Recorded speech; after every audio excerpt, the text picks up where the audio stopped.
Hello! Today, I'm going to guide you on how to effortlessly import products from your supplier's website, where you find products you'd like to offer to your clients. You can start by simply clicking on New Proposal, and then selecting the appropriate template. Next, I'll use an empty template and click Add Product. After this, you'll want to hit Create Product. In the window that opens, you can select AI Tools and then scrape information from a website. You'll need to paste the link in the specified field. For instance, I'll take this lovely sofa, paste the link into the AI model, and hit Scrape.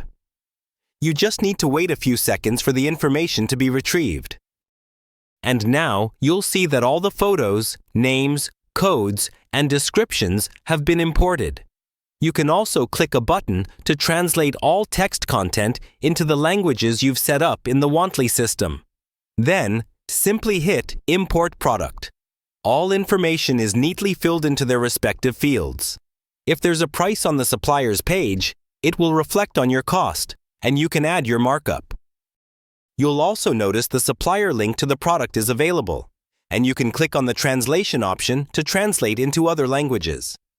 If some fields aren't used, you'll need to press and choose the fields you want, such as the category. Then save your changes, and your product is now imported into the catalog.